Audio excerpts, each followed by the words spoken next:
ಇವತ್ತಿನ ಆದೇಶ Lokayukta police ಮೈಸೂರ್ಗೆ direction ಕೊಟ್ಟಿದ್ದಾರೆ. ಇನ್ವೆಸ್ಟಿಗೇಷನ್ ಒಂದ್ 3 ತಿಂಗಳ ಒಳಗಡೆ ಕಂಪ್ಲೀಟ್ ಆಗ್ಬೇಕು ಅಂತ. ಸೊ ಈಗ FIR ರಿಜಿಸ್ಟರ್ ಆಗಿ ಇನ್ವೆಸ್ಟಿಗೇಷನ್ ಶುರು ಆಗ್ಬಿಟ್ರೆ 3 ತಿಂಗಳ ಒಳಗಡೆ ರಿಪೋರ್ಟ್ ಏನಾಗುತ್ತೆ ಅಂತ ನೋಡೋಣ. ಇವಾಗ ಸಿಎಂ ಅವ್ರನ್ನ ಬಂಧಿಸುವ ಅಧಿಕಾರ ತನಿಖೆ ನಡೆಸುವಂತ ಸಂದರ್ಭದಲ್ಲಿ ಹೌದು, ಎಲ್ಲರಿಗೂ ಆಪರ್ಚುನಿಟಿ ಇರುತ್ತೆ ಕೋರ್ಟ್ ಹೋಗಿ ಚಾಲೆಂಜ್ ಮಾಡಕ್ಕೆ. ಈಗ ಅವರು ಒಂದು ನಿನ್ನೆ honourable high court single bench order ನ ಅವರು ಚಾಲೆಂಜ್ ಮಾಡ್ತಾರೋ ಇಲ್ವೋ ಅದೊಂದು, ಇನ್ನೊಂದು ಇವತ್ತು order again it's set back. It is up to them.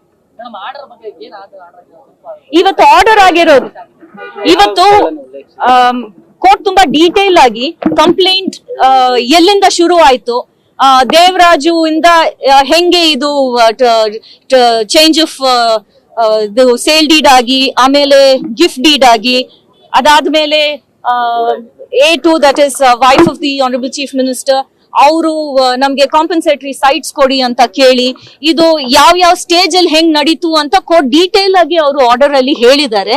ಆಮೇಲೆ is also referred to honourable governor's approval ಆಗಿದೆ ಅಂತ.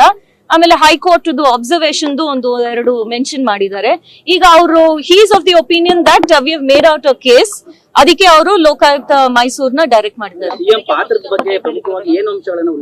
ಅದು ಅವ್ರ ಏನ್ ಹೇಳಿದ್ದಾರೆ ಅಂತಂದ್ರೆ, ಇವರೆಲ್ಲ ಫ್ಯಾಮಿಲಿ ಮೆಂಬರ್ಸ್. ಇನ್ನೊಂದು ದೇವರಾಜ್ ಮಾಡಿರೋದೂನು ಒಬ್ರು ಪವರ್ ಅಲ್ಲಿ ಇರೋದನ್ನ ಅವ್ರ ಇನ್ಫ್ಲುಯೆನ್ಸ್ ಅಲ್ಲಿ ಇದೆಲ್ಲ ಆಗಿದೆ ಅಂತ